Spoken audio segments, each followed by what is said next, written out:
Grip the wheel and brace for haunted highways. Slip on headphones, kill the lights, and shut your eyes tight. Let the road's eerie hum swallow you whole. Listen alone at midnight, phone silenced, heart racing. Dare to drive into the dark, but don't expect to come back unscathed. Devil's Highway, Route 666, US 491. Four Corners. Chapter 1, The Road That Changed Its Name. The desert doesn't lie to you. It can't afford to. Every mirage is clearly labeled as such. Every shadow tells the truth about what casts it. Every sound carries exactly as far as physics allows, and no further. The desert is honest in ways that green, living places never can be, which is why the things you'll see on Route 491, the highway that used to be called Route 666, are so disturbing. Because if the desert doesn't lie, then everything you're about to experience must be true. You're driving west from Gallup, New Mexico at 11:30 p.m. on a moonless night in November. The highway stretches ahead of you like a black ribbon laid across darker black earth, visible only because your headlights catch the painted center line and the occasional reflector post.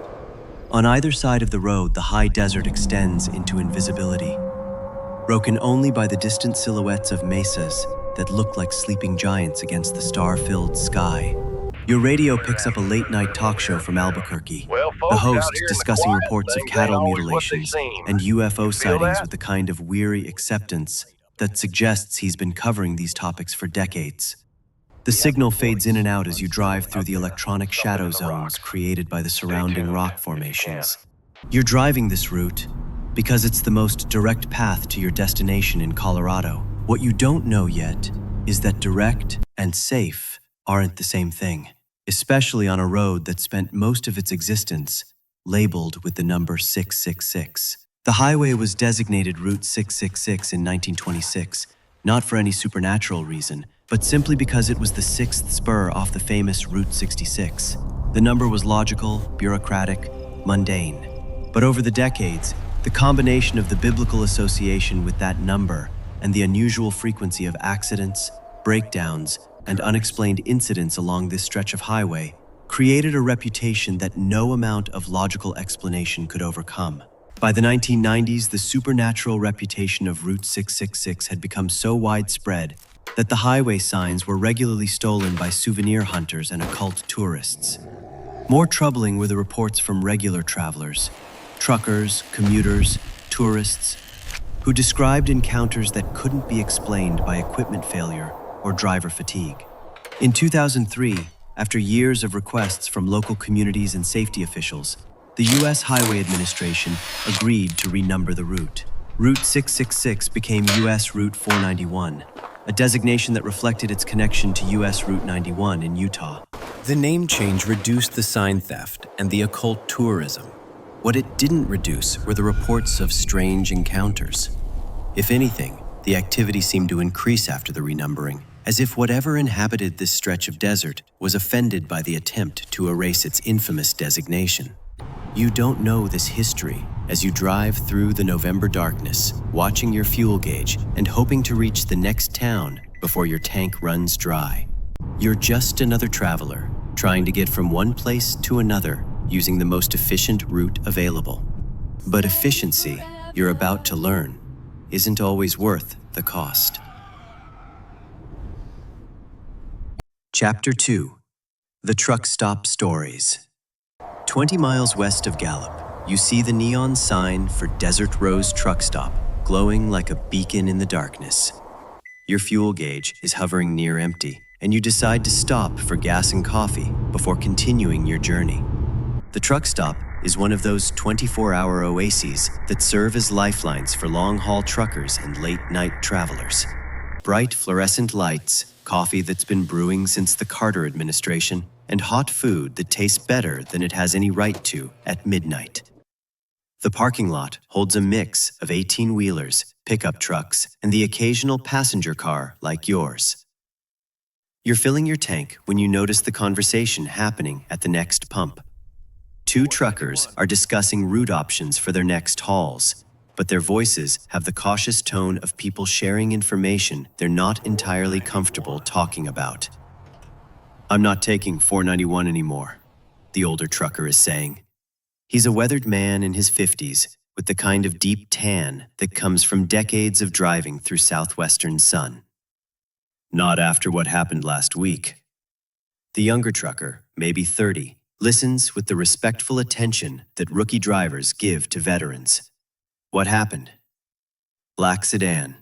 The older driver checks his surroundings before continuing, as if making sure no one else is listening. "Came up behind me, about 10 miles north of here, doing at least 100. But here's the thing. When it passed me, I looked over, and there was nobody driving it." You pause in your fuel pumping, pretending to clean your windshield while you listen. "No driver at all?" the younger trucker asks. "Worse than that. The driver's seat was there, but it was occupied by something that wasn't human. Couldn't see it clearly, but the shape was all wrong. Too tall, too thin, and when it turned to look at me, the older trucker stops talking and shakes his head. "I've been driving these roads for 25 years. I've seen dust devils, mirages, all kinds of desert phenomena. This wasn't any of that." You finish filling your tank and head inside to pay and get coffee. The interior of the truck stop is typical. Bright lights, racks of snack foods, a deli counter serving questionable sandwiches, and a dining area where drivers can sit and decompress from long hours on the road. At one of the tables, you overhear another conversation about Route 491. A Hispanic woman who looks like she might be a local sheriff's deputy is talking to a truck driver about recent incidents. "We've had 3 reports this month," she's saying. "All different drivers, all describing similar encounters between mile markers 15 and 30. Black or dark blue sedan, no visible driver, exhibiting aggressive behavior toward other vehicles." "Aggressive how?" the trucker asks. "Tailgating, swerving, forcing drivers off the road. In each case, the reporting drivers said they felt like they were being deliberately harassed or hunted." The deputy takes a sip of her coffee and continues. "We've increased patrols in that area, but our officers haven't seen anything unusual. Whatever's happening, it's not showing up when law enforcement is around." You buy your coffee and a package of crackers, then take a seat at the counter where you can listen to more conversations. Over the next 20 minutes, you hear fragments of dozens of stories. A family from Texas whose car was paced by a pack of what they described as dogs the size of horses for 15 miles before the animals simply vanished.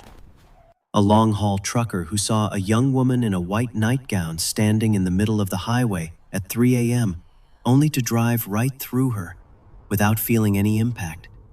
A couple from Denver who stopped to help what appeared to be the aftermath of a serious accident, only to find no wreckage, no injured people, and no evidence that any accident had occurred. The stories are told in the matter-of-fact tone that long-distance drivers use for unusual but not unprecedented events. These people aren't hysterical or attention-seeking. They're professionals who spend their lives on the road, and they know the difference between normal highway hazards and something genuinely unexplainable. But what strikes you most is the pattern. All the incidents happen on the same stretch of Route 491. All occur during late night or early morning hours, and all involve encounters with things that seem designed to cause fear, confusion, or physical harm to travelers. As you prepare to leave the truck stop and continue your journey, the older trucker who was discussing the driverless sedan approaches you. "You heading north on 491?" he asks. You nod. Piece of advice from someone who's been driving these roads longer than he cares to admit. If you see anything unusual, don't stop to investigate. Don't try to help. Just keep driving and don't look back. That road has a way of pulling people into situations they're not equipped to handle. He tips his cap and walks away, leaving you standing in the parking lot with a cup of truck stop coffee and a growing sense that your chosen route might not be as straightforward as your GPS suggested. Chapter 3. The History of Haunted Asphalt. You decide to continue on Route 491 despite the warnings. The rational part of your mind dismisses the truck stop stories as urban legends and driver fatigue hallucinations. But as you merge back onto the highway and see the empty road stretching ahead into darkness, you can't shake the feeling that you've just crossed into territory governed by different rules. The history of this road is written in accident reports, police files, and the collective memory of people who've lived in the Four Corners region for generations. What you're experiencing isn't new. It's just the latest chapter in a story that began long before the highway was built. Spirits. The Navajo Nation, whose territory is crossed by much of Route 491, has traditional stories about this area that predate European settlement by centuries. According to these oral histories, the high desert here is a place where the boundaries between worlds are thin, where spirits of the dead can more easily interact with the living. Some Navajo traditionalists believe that the construction of the highway disturbed ancient burial sites and ceremonial grounds, creating the spiritual unrest that manifests as the encounters reported by modern travelers. Others suggest that the straight, fast-moving highway serves as a kind of spiritual superhighway, allowing entities from other dimensions to travel between different locations on the physical plane. But the supernatural reputation of this road isn't limited to Native American traditions. Hispanic communities in the region have their own stories about La Carretera del Diablo, the Devil's Highway, that go back to the Spanish colonial period. According to these stories, the desert along this route is haunted by the spirits of travelers who died here over the centuries. Spanish explorers who got lost in the trackless wastes, Mexican traders who were killed by raiders, American pioneers who underestimated the harshness of the high desert climate. The stories describe encounters with phantom wagon trains, ghostly horsemen, and the spirits of people who died of thirst and exposure while trying to cross this unforgiving landscape. These encounters supposedly became more frequent after the modern highway was built, as if the increased traffic stirred up spiritual activity that had previously been dormant. The official accident statistics for Route 491 support the reputation for danger, even if they don't explain the supernatural reports. The highway has a fatality rate that's significantly higher than similar roads in the region. The accidents tend to be severe, high-speed collisions, vehicles leaving the roadway and rolling multiple times, single-car crashes where the cause is listed as driver error but no specific error can be identified. Emergency responders in the area have their own unofficial explanations for the high accident rate. They talk about drivers who seem to be fleeing from something when they crash, their faces showing more fear than pain when rescue workers reach them. They describe accident scenes where the physical evidence doesn't match the driver's accounts of what happened. We get a lot of calls about vehicles being forced off the road by aggressive drivers, a New Mexico State police officer told a local newspaper in 2018. But when we investigate, we can't find any evidence of another vehicle being involved. No paint transfers, no tire marks, no witnesses. It's like these people are being run off the road by ghosts. The officer was making a joke, but the comment reflects a real frustration among law enforcement in the region. They're dealing with an unusually high number of incidents that don't follow normal patterns of highway accidents or criminal activity. Chapter 4. Your First Encounter. You've been driving for 30 minutes since leaving the truck stop, and the desert has closed in around you like a living thing. The mesas that were distant silhouettes earlier now loom on both sides of the highway, creating a corridor of stone that funnels wind and sound in strange ways. Your radio has faded to static, and even your cell phone shows no signal.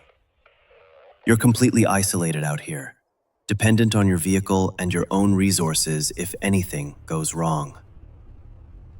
It's the kind of isolation that would have been familiar to travelers crossing this desert 100 years ago, before highways and emergency services and satellite communications. The highway curves around the base of a particularly large mesa, and as you come out of the curve, your headlights illuminate something that shouldn't be there. Dogs. 4 of them, standing in formation across both lanes of the highway.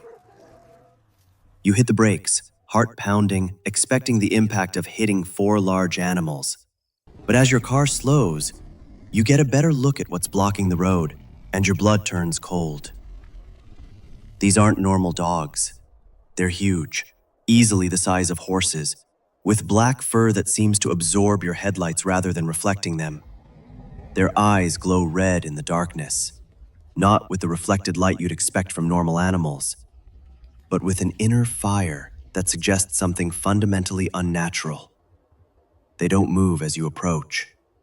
They just stand there, watching your car with intelligent, malevolent eyes. You're still 50 feet away when you realize that they're not breathing. Their sides don't rise and fall. Their mouths don't open to pant. They don't make any of the small movements that living creatures make unconsciously. You stop your car completely, engine idling, unsure what to do. The rational part of your mind suggests that you should honk your horn, flash your lights, do something to scare the animals off the road. But a deeper instinct warns you that making noise or attracting more attention might not be wise. The largest of the creatures, the one standing in the center of the formation, steps forward. Its movement is wrong, somehow. Too fluid, as if it's not entirely subject to the normal laws of physics. It approaches your car until it's close enough that you can see its face clearly in your headlights. The face is canine, but with human intelligence in the eyes. It tilts its head as it studies you, like a predator evaluating potential prey. When it opens its mouth, you expect to see a dog's tongue and normal canine teeth. Instead, you see rows of sharp teeth that look more like a shark's than a mammal's. The creature seems to come to some kind of decision.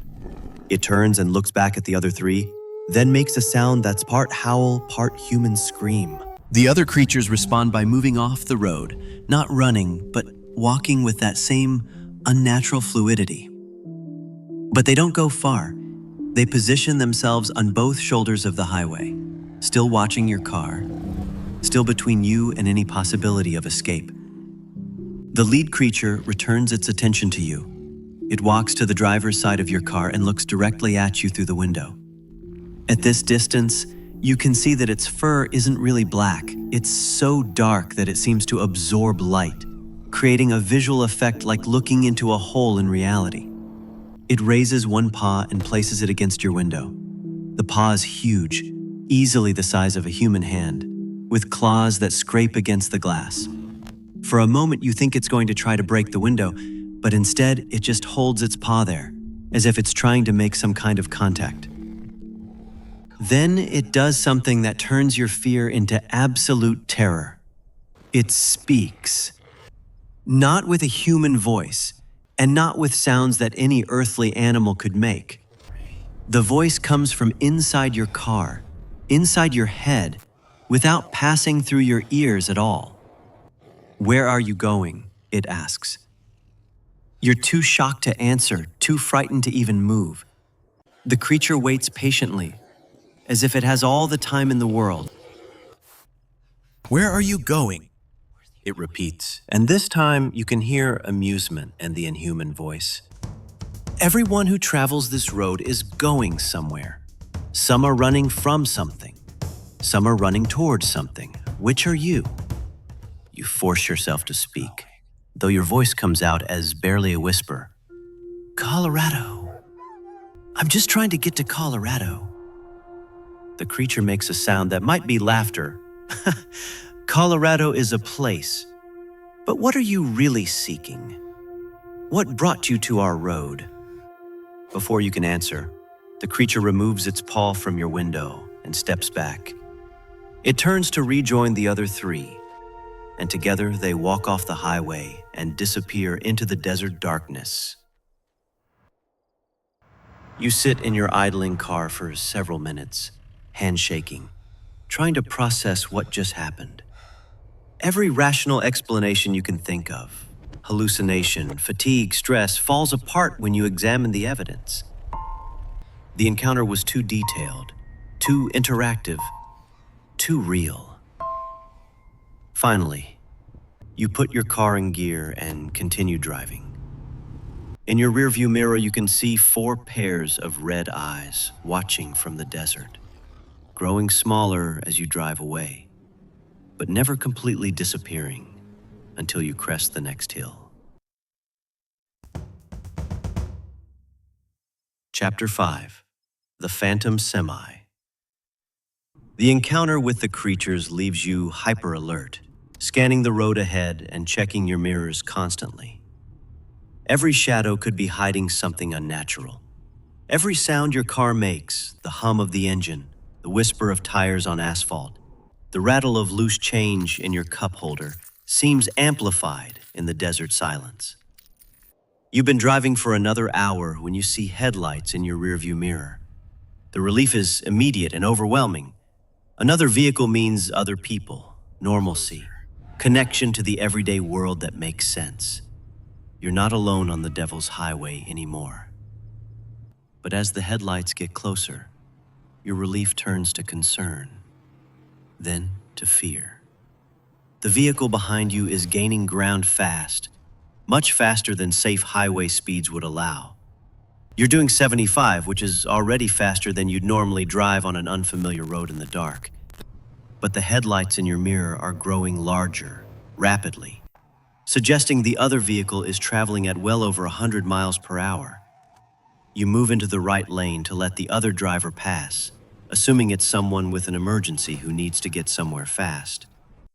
But instead of passing, the vehicle, which you can now see is a large truck or 18-wheeler, pulls into the right lane behind you and matches your speed.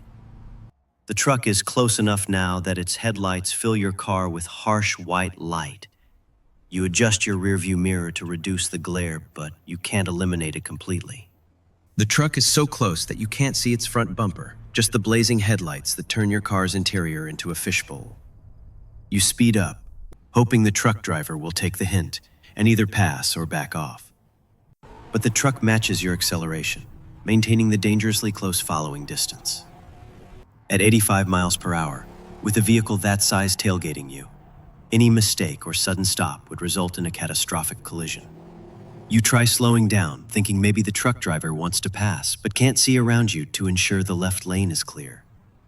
But when you reduce your speed to 65, the truck slows with you, still maintaining that terrifying proximity. It's then that you realize this isn't aggressive driving or road rage. This is something else entirely. The truck driver isn't trying to pass you or get you to move out of the way.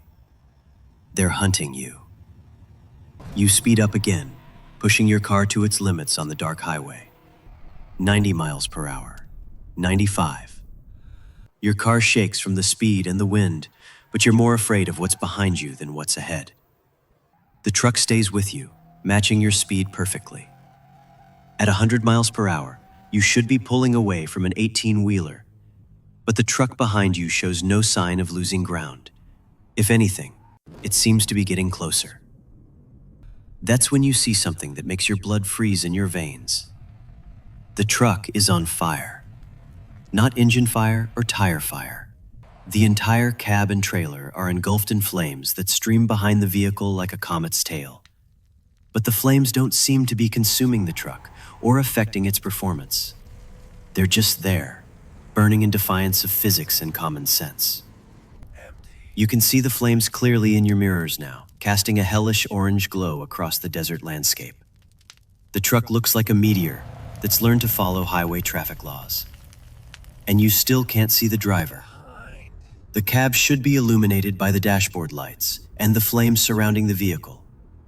You should be able to see at least the silhouette of whoever is controlling this burning apparition. But the driver's seat appears to be empty, or occupied by something that doesn't reflect light in any way human beings would recognize. You realize that you're not going to outrun this thing, whatever it is. Your car is already pushed beyond its safe limits, and the truck shows no signs of tiring or slowing down. If you keep this up, you're going to run out of gas, blow an engine, or lose control and crash. But stopping or pulling over with that burning truck behind you seems like an even worse option.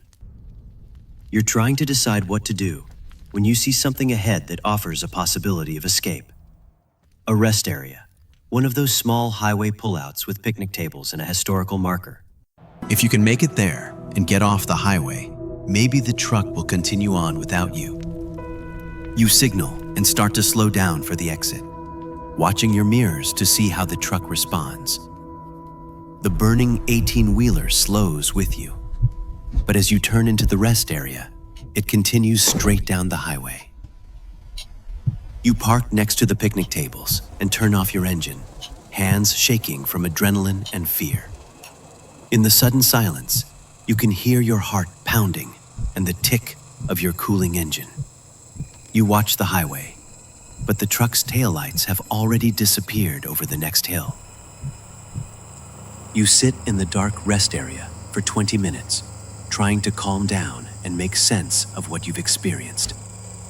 The historical marker next to your car is illuminated by a small solar light, and you get out to read it, hoping for some distraction from your racing thoughts. The marker describes a series of wagon train attacks that occurred in this area during the 1870s. Travelers along the old Santa Fe Trail were repeatedly attacked by raiders who seemed to appear out of nowhere and disappear just as quickly. The attacks were notable for their brutality and for the fact that the raiders never took anything valuable. They seemed motivated by pure malice rather than profit. According to the marker, the attacks stopped after a cavalry unit from Fort Wingate was ambushed and killed in this exact location. The bodies of the soldiers were never found, and the raiders vanished from the historical record. But local stories claim that the spirits of the murdered soldiers still patrol this stretch of desert, seeking revenge against anyone who travels the route where they died. The stories describe encounters with a phantom military convoy that appears on dark nights, pursuing modern vehicles with the same relentless aggression the raiders once showed toward wagon trains. You read the historical marker twice, then look back at the highway where the burning truck disappeared. The connection is too obvious to ignore, too specific to be coincidence. You're not just driving through haunted desert. You're driving through an active battlefield where a war that started 150 years ago is still being fought. Chapter 6. The Woman in White. You decide to spend the night at the rest area rather than continue driving in your current state of mind. You recline your car seat as far as it will go, lock your doors, and try to get some sleep. But every sound, wind through the desert scrub, the distant howl of a coyote, the settling noises your cooling car makes, jerks you back to full alertness. Around 3 a.m., you give up on sleep and decide to continue your journey. The burning truck encounter has left you shaken, but you reason that whatever is haunting Route 491 seems to be territorial. If you keep moving, you'll eventually leave its domain and return to normal highway condition. You start your car and pull back onto the highway, driving more cautiously now. Your fuel gauge shows half full, which should be enough to reach the next major town where you can stop for gas and food and the comfort of other human beings. The desert landscape begins to change as you drive north. The flat scrubland gives way to rolling hills dotted with pinyon pines and juniper trees. In the distance, you can see the silhouettes of the Rocky Mountains, still hours away, but promising an end to this haunted desert crossing. You're starting to relax, thinking that maybe the worst is behind you when you see her. A woman, standing on the right shoulder of the highway about a quarter-mile ahead. She's wearing a white dress or nightgown that makes her visible against the dark landscape. Her posture suggests distress. She has one hand raised as if flagging down help, and she appears to be barefoot. Your first instinct is to stop and help. Everything about the scene suggests someone in genuine need of assistance. A breakdown, an accident, a medical emergency, any number of situations that would require immediate aid from a passing motorist. But the encounters you've already had on this highway make you cautious. You slow down as you approach, trying to get a better look at the situation before committing to stopping. As you get closer, you can see the woman more clearly. She appears to be young, maybe in her 20s, with long blonde hair that moves in the desert wind. Her white dress looks like a nightgown, or possibly a wedding dress, though it's difficult to tell in the darkness and distance. She's not standing next to a broken-down vehicle. There's no sign of an accident or any other explanation for why she would be alone on this desolate highway in the middle of the night. She's just there, as if she materialized from the desert itself. You pull over about 50 feet away from her leaving your engine running and your doors locked. You roll down your passenger window and call out, "Are you okay? Do you need help?" The woman turns toward your car, and you can see her face in your headlights. She's beautiful in an otherworldly way, with pale skin that seems to glow with its own light, and eyes that reflect your headlights like an animal's. When she smiles, her teeth are perfect and very white. "My car broke down," she says, and her voice carries clearly across the distance, despite the fact that she's speaking barely above a whisper. "I've been waiting for someone to stop." You look around for her vehicle, but don't see one anywhere. The highway is straight for miles in both directions, and there are no side roads or places where a car could be hidden from view. "Where's your car?" you ask. She gestures vaguely toward the desert. "Over there. It rolled off the road." The story doesn't make sense. If her car had left the roadway, there would be skid marks, broken guardrails, or other evidence of an accident. But the highway looks undisturbed, and the desert floor shows no signs of a vehicle track. "I can call for help," you offer, pulling out your cell phone. But the screen shows no signal, just as it has for the last 100 miles. "Please," the woman says, and now she's walking toward your car. "I'm so cold. Could you give me a ride to the next town?" She moves with a strange gliding motion, as if her feet aren't quite touching the ground. As she gets closer, you notice other details that increase your unease. Her white dress isn't dirty or torn, despite her claim of being in an accident. Her hair isn't mussed or tangled by the desert wind. She looks perfect, untouched, like someone who's been posed for a photograph, rather than someone who's experienced a roadside emergency. "I don't think that's a good idea," you say, putting your car in gear and preparing to drive away. The woman's expression changes. The helpless, pleading look disappears, replaced by something cold and predatory. "You can't leave me here," she says, and her voice has taken on a different quality, older, more authoritative, with an undertone that sounds like multiple people speaking in unison. "I'm sorry," you say, and you start to pull away. That's when she runs towards your car, but she doesn't run like a normal person. She moves with inhuman speed, covering the 50 feet between you in less than 2 seconds. She keeps pace with your accelerating car, running alongside your driver's side window and looking at you, with eyes that now glow with the same red light you saw in the desert creature's eyes.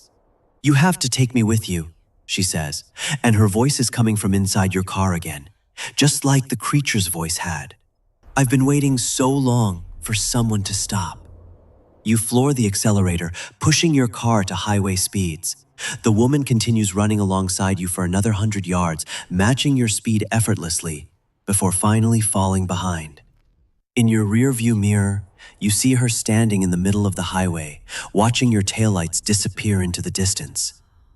You don't slow down for the next 20 miles. Chapter 7. The Town That Isn't There. Dawn is breaking as you finally see signs of civilization ahead. A cluster of lights that suggests a small town, a place where you can stop for fuel and food and the comfort of normal human interaction. The sight is so welcome that you almost cry with relief. The town appears to be called Perdition, according to a weathered road sign. Population 247, founded 1882. The sign looks authentic, aged by decades of desert weather, but something about it bothers you. The name seems too obviously ominous, like a location from a horror movie rather than a real place. But you're too exhausted and too desperate for human contact to worry about the town's unfortunate name. You drive down what appears to be Main Street, looking for a gas station or diner or any place that might be open at this early hour. The town is larger than the population sign suggested. You pass a dozen buildings, a general store, a saloon that looks like it hasn't been updated since the 1800s, a small church with a tall steeple, a hotel with ornate Victorian architecture. All the buildings are dark, which isn't surprising given the early hour, but the architecture is remarkably consistent. Everything looks like it was built in the same historical period, as if the town was frozen in time sometime in the late 19th century. You find a gas station at the far end of Main Street. It's an old-fashioned service station with 2 pumps and a small building that serves as both office and convenience store. A neon sign in the window says, "Open 24 hours," and you can see lights on inside. You park next to one of the pumps and get out of your car, stretching muscles that are stiff from hours of tense driving. The air is cold and clean, with the VIN quality of high desert morning. You can hear wind chimes somewhere nearby, playing a melody that sounds almost like a lullaby. The gas pumps are older than you expected, with mechanical counters instead of digital displays. But they seem to be in working order, and gas is gas, regardless of the vintage of the equipment dispensing it. You're filling your tank when the station attendant comes out of the building to greet you. He's an elderly man with white hair and a friendly smile, wearing coveralls that look like they might have been new sometime during the Eisenhower administration. "Well, good morning," he says. "You're up early, or maybe you've been driving all night." "All night," you confirm. "Long trip from New Mexico." "This is Colorado, right?" The attendant nods. "Colorado, born and bred. Name's Frank, and read in this station for more years than I care to count." Frank seems normal enough, but there's something about him that you can't quite identify. Maybe it's the way he moves, with the careful deliberation of someone much older than he appears. Or maybe it's his eyes, which seem to hold more knowledge than they should. "Rough road 491, Frank observes, watching you fill your tank, especially at night. See anything unusual on your drive?" The question catches you off guard. It's too specific, too knowing, as if Frank already has some idea of what you might have encountered. "Why do you ask?" Frank shrugs. Lots of travelers stop here with stories. Desert can play tricks on people, especially when they're tired. Makes them see things that might not be there." "What kind of things?" "Oh, all sorts. Black dogs, burning trucks, women in white dresses. Desert spirits, some folks call them. Others say it's just hallucinations caused by fatigue and isolation." Frank's casual mention of the exact things you encountered sends a chill down your spine. Either you're having incredibly common hallucinations, or Frank knows more about the supernatural activity on Route 491 that he's letting on. "What do you think?" you ask. "Desert spirits or hallucinations?" Frank considers the question with the seriousness of someone who's given it a lot of thought. "I think the desert has been here a long time before humans, and it'll be here a long time after we're gone. Maybe it has its own ways of dealing with travelers who don't show proper respect." You finish filling your tank and go inside to pay. The interior of the station is like stepping back in time. Everything is vintage. The cash register, the displays of motor oil and road maps. Even the candy bars look like they're from decades past. Frank rings up your gas purchase on the mechanical cash register, and you notice that the receipt he gives you is handwritten rather than printed. The carbon paper is yellow with age. "You heading on to Denver?" Frank asks as you prepare to leave. "Eventually. Thought I'd stop somewhere for breakfast first. Maybe get some sleep." Frank nods toward the center of town. "Sally's Diner opens at 6. Best coffee and eggs for 100 miles. Clean rooms at the hotel, too, if you need a place to rest." You thank Frank and drive back toward the center of town, looking for the diner. You find it easily enough, a classic American roadside diner with a neon sign and large windows that show an interior of red vinyl booths and a long counter. But when you park outside the diner and check your watch, you realize something strange. According to your watch, it's 5:45 a.m. But according to Frank, the diner doesn't open until 6. Yet you can see people inside, customers sitting at the counter, a waitress moving between tables with a coffee pot. You get out of your car and approach the diner's front door. A sign in the window confirms Frank's information. Open daily 6 a.m. to 10 p.m. But the door is unlocked, and you can hear the sounds of normal diner activity inside. You open the door and step inside, and immediately know that something is very wrong. Chapter 8. The Diner. Outside Time.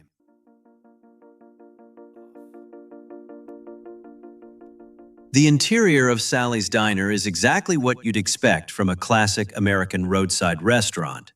But every detail feels slightly off, like a movie set that's almost, but not quite convincing.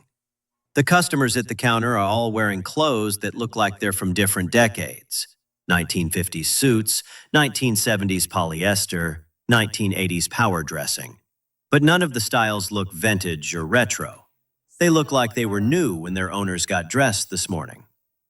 The waitress approaches you with a friendly smile and a coffee pot that seems to be made of actual silver rather than the stainless steel you'd expect in a working diner. "Morning, honey," she says. "You look like you could use some coffee. Long night on the road?" You nod and allow her to lead you to a booth near the window. The coffee she pours is excellent, rich, hot, with a complexity of flavor that suggests it was made from beans that cost more than truck stop coffee has any right to cost. "I'm Sally," the waitress says. "Own this place for, longer than I care to remember. What brings you through Perdition?" You explain that you're just passing through, driving from New Mexico to Colorado. Sally nods knowingly. "Most folks are just passing through. Don't get many people who come here on purpose. Can't say I blame them. Not much here except what's always been here." The comment seems innocuous, but there's something in Sally's tone that suggests a deeper meaning. You look around the diner more carefully, trying to identify what's making you feel uneasy. The other customers are eating breakfast foods that look normal. Eggs, bacon, toast, pancakes. But none of them seem to be actually consuming their meals. They cut their food, raise forks to their mouths, go through all the motions of eating. But the food on their plates never seems to diminish.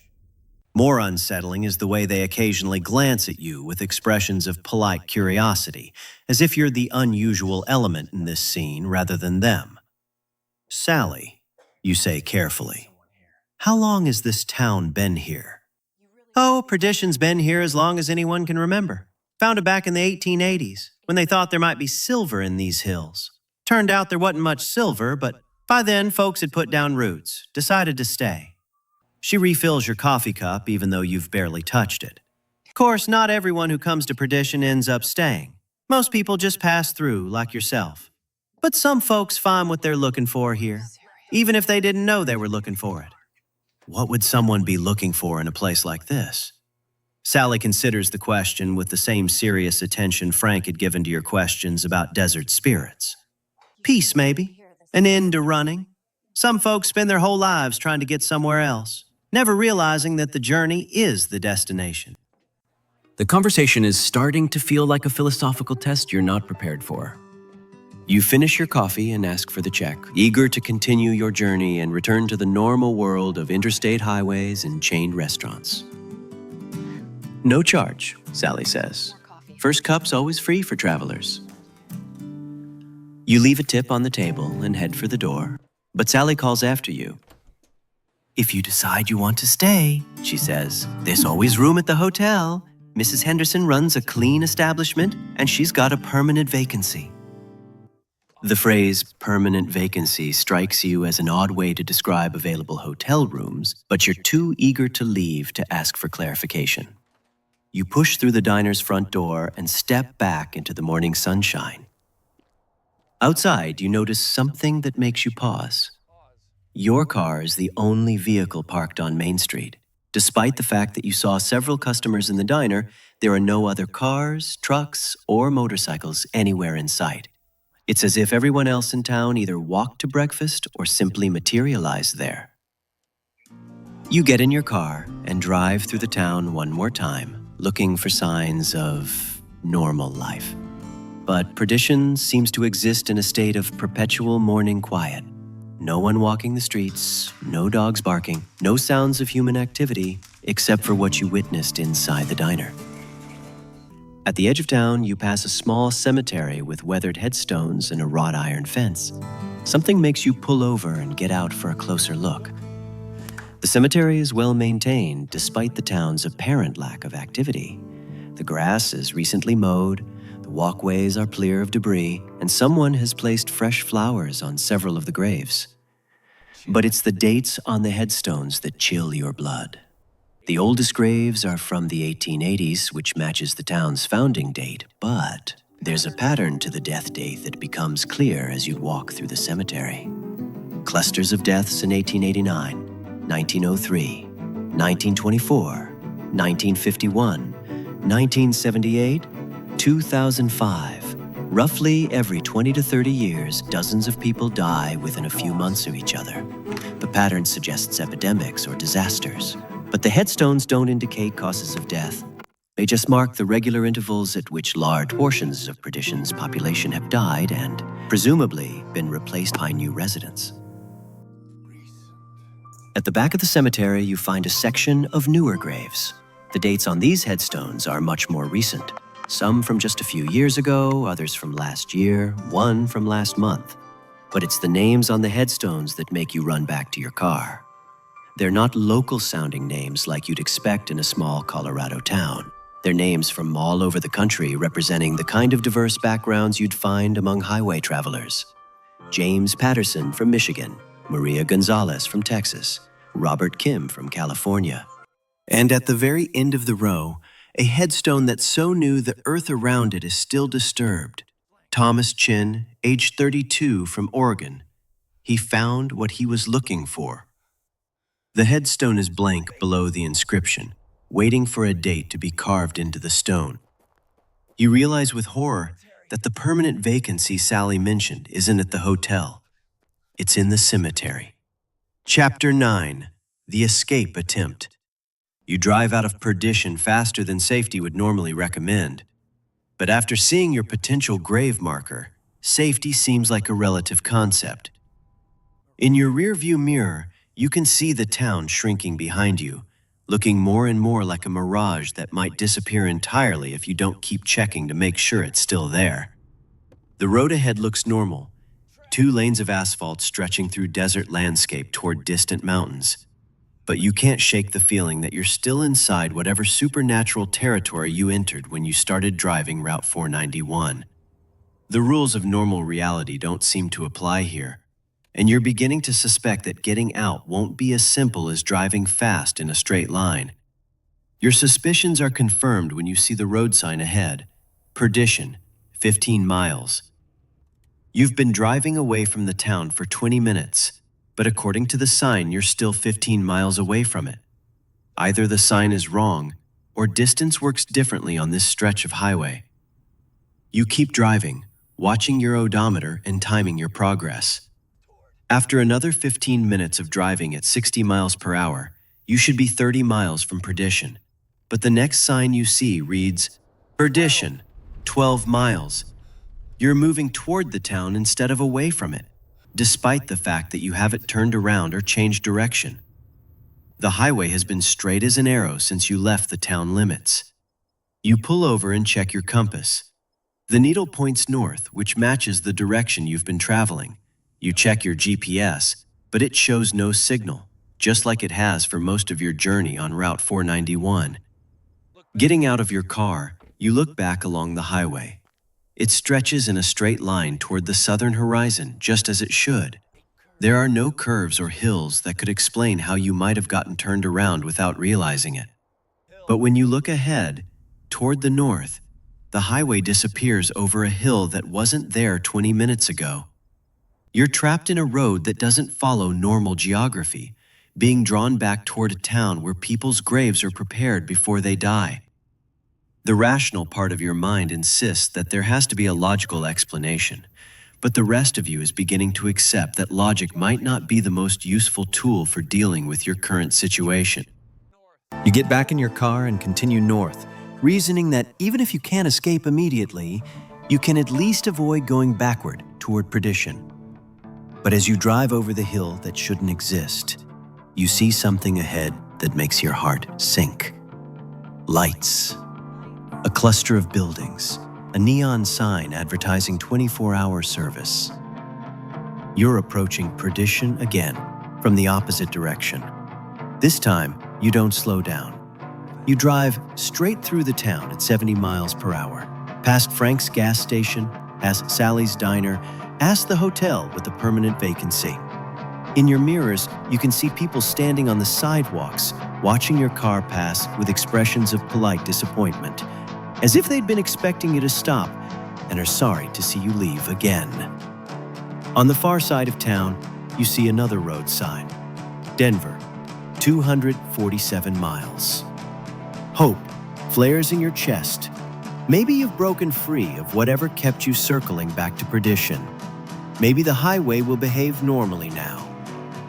But after 10 miles of normal driving, you see the familiar sign ahead. Perdition, 15 miles. You're caught in a loop, and it's tightening with each iteration. Chapter 10. The Bargain. The fourth time you approach perdition, you decide to stop and confront whatever force is keeping you trapped. Driving in circles isn't accomplishing anything except wasting gas, and you're beginning to worry that your fuel will run out before you find a way to escape. This time, you park in front of the hotel that Sally mentioned. It's a Victorian building with ornate woodwork and tall windows, the kind of establishment that would have catered to wealthy travelers in the 1890s. A sign in front reads, Henderson Hotel, established 1884. Travelers welcome. The front door is unlocked, and you enter a lobby that looks like it's been preserved from the hotel's founding era. Persian rugs, leather furniture, oil paintings of serious-looking men in old-fashioned clothes. Behind the registration desk, a middle-aged woman looks up from a ledger book with a welcoming smile. Mr. Chen, she says, and the use of your name sends a chill down your spine. We've been expecting you. I'm Mrs. Henderson. I understand you'd like a room? How do you know my name? Mrs. Henderson's smile doesn't waver. Oh, we always know when someone new is coming to stay. Perdition has a way of calling to people who need what we offer. And what exactly do you offer? Rest, she says simply. An end to traveling. Peace from whatever you've been running from. She turns the registration book toward you. The pages are filled with names and signatures, all in different handwriting, but all using the same black ink that looks like it never quite dries. I'm not running from anything, you say. I'm just trying to get to Colorado.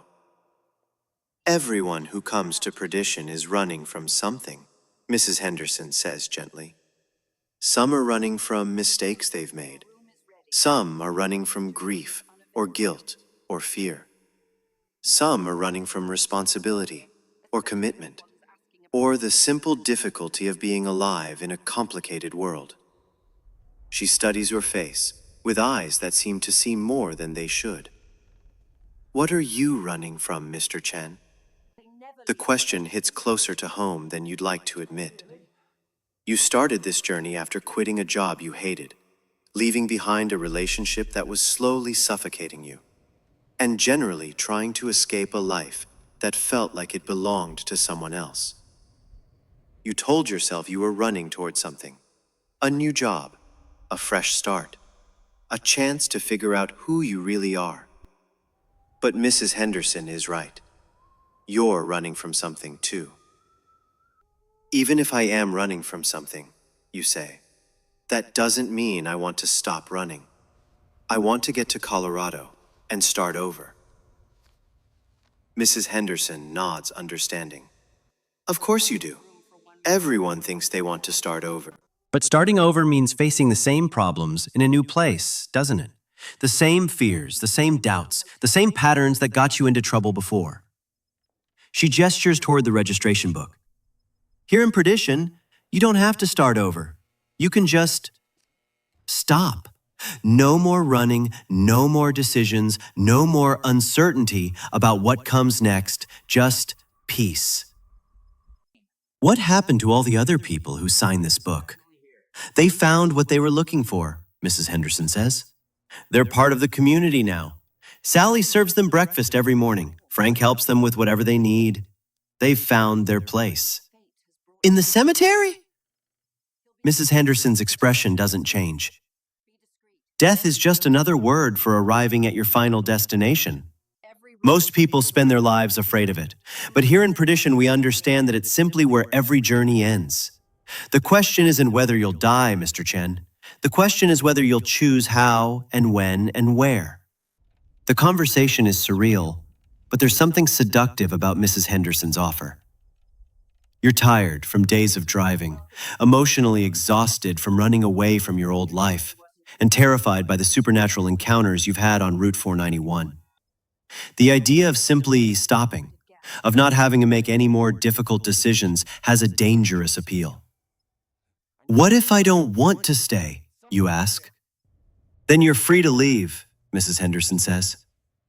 But you should know that perdition only calls to people once. If you leave now, you'll never find your way back. You'll spend the rest of your life wondering what would have happened if you'd stayed, wondering if you made the right choice. She slides a pen across the registration desk. Or you can sign the book and never have to wonder about anything again. Chapter 11. The Choice. You stare at the registration book, pen in hand, considering Mrs. Henderson's offer. The names on the pages seem to blur together, becoming a catalog of people who chose certainty over uncertainty, rest over struggle, peace over the messy complications of living. Part of you wants to sign.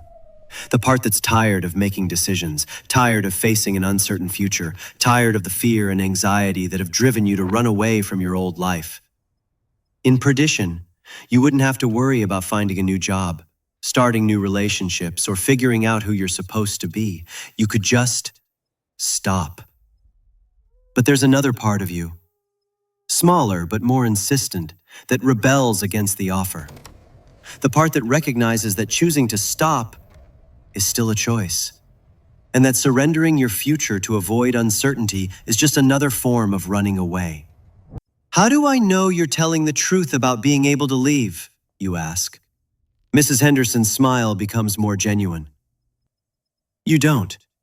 That's the nature of choice, isn't it? You never know for certain what would have happened if you'd chosen differently. She leans forward slightly. But I will tell you this. No one has ever left perdition without signing the book. Everyone who's tried to leave without committing to stay has found themselves driving in circles until they come back. Like I've been doing. Exactly like you've been doing. The road will keep bringing you back until you make a decision. Stay or go. But choose deliberately. You look out the hotel's front windows at the town beyond. Perdition looks peaceful, comfortable, like the kind of place where nothing bad ever happens, because nothing ever happens at all. The residents you've met seem content, even happy, with their decision to stop traveling. But there's something else you notice as you look at the town. The colors seem faded, washed out, as if perdition exists in an old photograph rather than in a full spectrum of reality.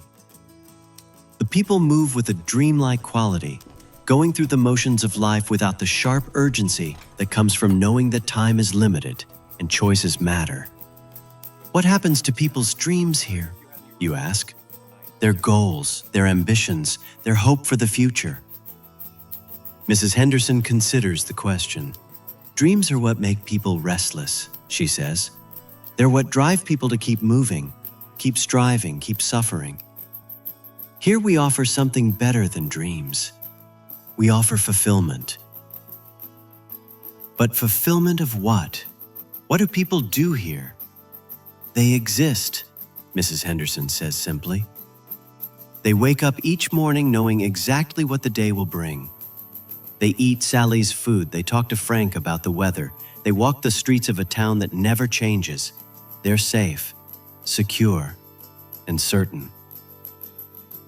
The description should sound appealing, but it makes you feel claustrophobic. The idea of an existence without uncertainty, without the possibility of surprise or growth or change, seems less like peace and more like a kind of death that includes breathing. You set the pen down on the registration desk without signing the book. Thank you for the offer, you say, but I think I'll take my chances with uncertainty. Mrs. Henderson nods, but her expression shows disappointment rather than anger. I'm sorry to hear that. Are you sure? Once you leave, you won't get another chance to choose the easy path. I'm sure. Then I wish you luck, Mr. Chen. The road ahead won't be easy. You leave the hotel and walk back to your car, expecting to feel relief. Instead, you feel a profound sadness, as if you're leaving behind not just a town, but a part of yourself that wanted to give up, wanted to stop struggling, wanted to surrender to the comfort of non-existence. But as you start your car and drive toward the edge of town, you notice something different. The colors seem brighter, more vivid. The air feels cleaner, more real. By choosing to reject perdition's offer, you've somehow made the world more solid, more present. At the town limits, you pass a sign that reads, "Thank you for visiting Perdition. Drive safely."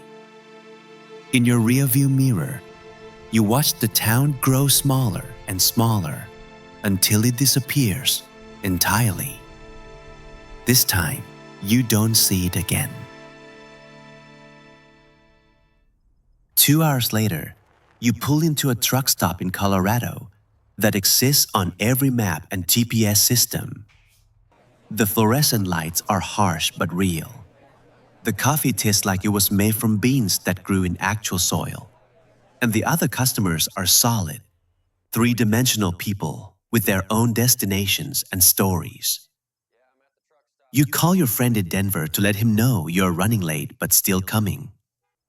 The call goes through clearly, with no static or interference. Your GPS works perfectly, showing your exact location and providing turn-by-turn directions to anywhere you want to go. But as you continue your journey north through Colorado, you can't stop thinking about perdition and the choice you made. Part of you wonders if you were foolish to reject the offer of certainty, of peace, of an end to the struggle of living in an uncertain world. Then you remember the faded colors, the dreamlike quality of existence in that timeless town, and you know you made the right choice. Life is uncertain, difficult, sometimes painful. But it's also real, vivid, full of possibilities that can't be predicted or controlled. You're no longer running from your old life. You're driving toward your new one, whatever it might hold. The highway ahead is straight and well marked, leading toward a horizon full of unknowable possibilities. And for the first time in months, that uncertainty feels like a gift rather than a burden. In your rearview mirror, the desert is just desert. Beautiful, harsh, honest in the way that only wild places can be. No burning trucks, no phantom creatures, no towns that exist outside of time. Just the road behind you and the road ahead, and the choice to keep driving toward whatever comes next.